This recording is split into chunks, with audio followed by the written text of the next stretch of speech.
अस्सलाम वालेकुम viewers and welcome back in my YouTube channel. और उम्मीद है आप सब अच्छे होंगे। आज मैं आपके लिए लेके आई हूँ इस सेमी प्लाज़ो की कटिंग कैसे करते हैं। तो हमारे प्लाज़ो ये जो है हाई ओवर साइज़ है और इसकी कटिंग कैसे करते हैं तो स्टेप बाय स्टेप मैं आपको बहुत इजी बताने वाली हूँ। मेरी वीडियो को स्किप मत करिएगा और मेरे साथ एंड तक बने रहिएगा इसको अच्छे से समझने के लिए। तो चलिए मैं स्टार्ट करती हूँ यहाँ से। यहाँ पे मैंने फैब्रिक लिया है, ये देखिए 4 फोल्ड करके, और इसकी मेज़रमेंट जो है यानी कि ये मीटर में 2 मीटर से थोड़ा-सा ज़्यादा है। तो यहाँ से मैंने इसे 4 फोल्ड करके रख दिया है और ओपन साइड जो है वो आपकी तरफ है और क्लोज़ साइड मेरी तरफ है। और जहाँ से ये क्लोज़ है वहाँ से मैंने इसे स्केल करके अपने फैब्रिक को बराबर कर लिया है और यहीं से मैं इसकी कटिंग कर दूँगी सबसे पहले। तो यहाँ से मेरा फैब्रिक जो है वो अच्छे से बराबर हो जाएगा और इसको कट करने के बाद में मैं आपको मेज़रमेंट बताऊंगी कि किस तरह से मेज़रमेंट रखते हैं इसकी। तो चलिए मैं स्टार्ट करती हूँ। तो यहाँ से सबसे पहले आप हिप ले लीजिए, ठीक है। तो आप इलास्टिक अगर एक में रखना चाहते हैं तो इस तरह से आप निशान लगा लें, ये देखिए।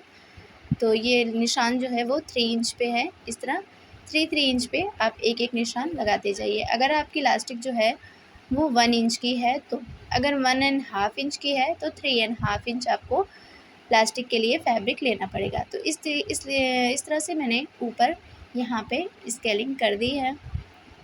अब यहाँ से ये देखिए हिप जो है मेरी 13 इंच है, ये देखिए मैंने 13 इंच पे दोनों साइडों पे इस तरह से निशान लगा दिया है 13 इंच। और यहाँ से अब मुझे क्या करना है, जब मैंने इलास्टिक का एरिया छोड़ा हुआ है तो ऊपर से फिर मैं यहाँ पे 1 इंच इलास्टिक के लिए छोड़ रही हूँ, क्योंकि मेरी इलास्टिक जो है वो 1 इंच ही है। तो इस तरह से फोल्ड करने के बाद में ये 1 इंच ही आएगी। तो यहाँ से 1 इंच छोड़ते हुए यहाँ पे मैं 13 इंच पे इस तरह से निशान लगा लूँगी, ठीक है। तो 13 इंच पे मैंने ये निशान लगाया है क्रॉच एरिया के लिए। और क्रॉच एरिया के निशान लगाने के बाद में इसे इस तरह से जब हम स्केलिंग करते हैं तो ये रॉन्ग होती है। यहाँ से मुझे स्केलिंग नहीं करना होता है, क्योंकि मैं जो पैंट आपको बता रही हूँ प्लाज़ो, ये रुमाली वाले प्लाज़ो हैं।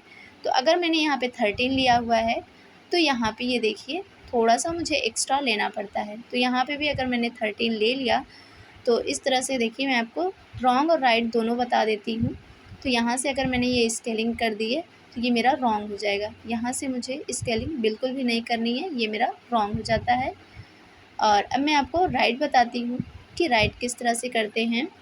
उससे पहले मैं आपको लेंथ बता दे रही हूँ। तो पहले मैं लेंथ को क्लियर कर ले रही हूँ, फिर उसके बाद में लास्ट में मैं आपको उसमें क्लियर करूँगी कि क्रॉच एरिया कैसे रखते हैं। तो लेंथ मेरी जो है वो 39 इंच है और 38 इंच जो है वो मेरी रेडी प्लाज़ो है। तो 39 1 इंच मैंने प्लस किया है उसको फोल्डिंग के लिए। तो स्केल की हेल्प से इसे बिल्कुल स्ट्रेट लाइन कर लेंगे। तो यहाँ से मैंने स्ट्रेट लाइन ड्रॉ कर ली है। अब मैं यहाँ से इसकी पौंचों की लेंथ मैं आपको बताऊंगी कि कितना लेना है। तो यहाँ से ये देखिए 13 इंच मुझे इसकी लेंथ ले लेनी है, यानी कि पौंचों की मेज़रमेंट जो होती है मेरी 13 इंच है। तो यहाँ से मुझे 13 इंच पे एक निशान लगा देना है। तो ये सेमी प्लाज़ो है, इसका जो मेज़रमेंट होता है वो बहुत ज़्यादा नहीं होता है। तो ये देखिए यहाँ पे मैं होल मेज़रमेंट आपको बता दे रही हूँ। तो लेंथ जो मेरी है वो 39 इंच है, क्रॉच एरिया जो मेरी है वो 13 इंच है, हिप जो मेरी है वो 13.5 इंच है और पौंचे जो मेरी हैं वो यहाँ पे 13 इंच हो रही हैं। इस तरह से मैंने सारे मेज़रमेंट को बता दिया है ताकि आप कोई भी चीज़ भूलें नहीं। अब मैं क्रॉच एरिया आपको बताऊँगी कि सही मेज़रमेंट इसकी क्या है। तो देखिए जो भी मैंने निशान लगाया है ये इसकी सही इसका निशान है। इसकी मेज़रमेंट कैसे लेते हैं वो मैं आपको बताऊँ। तो ये देखिए हिप साइज़ जो है मेरी वो 13 इंच है और यहाँ पे ये देखिए 13.5 यानी 14.5 इंच लेना है।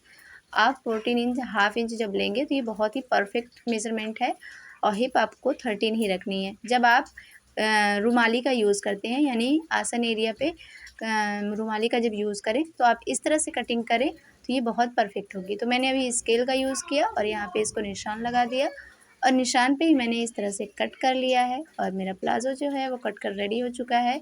अब मैं आपको बताऊँगी कि रुमाली को किस तरह से कट करते हैं। तो ये देखिए यहाँ से डबल फोल्ड अपने फैब्रिक को ले लेना है। बहुत लोग होते हैं ये मेज़रमेंट जो है रुमाली की बहुत बड़ी भी लेते हैं और बहुत चौड़ी भी लेते हैं। तो मैं बहुत ज़्यादा चौड़ी भी नहीं लूँगी और लेंथ भी बहुत ज़्यादा बड़ी भी नहीं लूँगी। यहाँ से ये देखिए मुझे 4 फोल्ड कर लेना है। ये देखिए मैंने 4 फोल्ड कर लिया। डबल फैब्रिक लिया था, डबल फैब्रिक करते हुए इसे इस तरह से फोल्ड किया, तो ये 4 फोल्ड में है। और यहाँ से ये इस तरह से लेना है, एक थोड़ा सा राउंड शेप दे देना है। राउंड शेप पे ही मुझे कट कर लेना है। तो अभी ये पूरी तरह से रेडी नहीं है, अभी मैं आपको बताती हूँ कि किस तरह से रेडी होता है।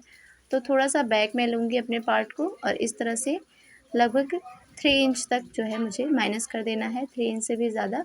तो ये मेरा जो रुमाली है वो कट कर इस तरह से रेडी हो जाएगा। 4.5 विड्थ होगी और 6.5 इसकी लेंथ होगी। तो मेरे प्लाज़ो जो है वो मेरा कट कर रेडी हो चुका है। इसका फाइनल लुक कुछ यूँ है। तो मुझे कमेंट करके ज़रूर बताइएगा। फिर मिलते हैं ऐसी ही प्यारी वीडियो के साथ। तब तक अपना खूब ख्याल रखिए। अल्लाह हाफिज़।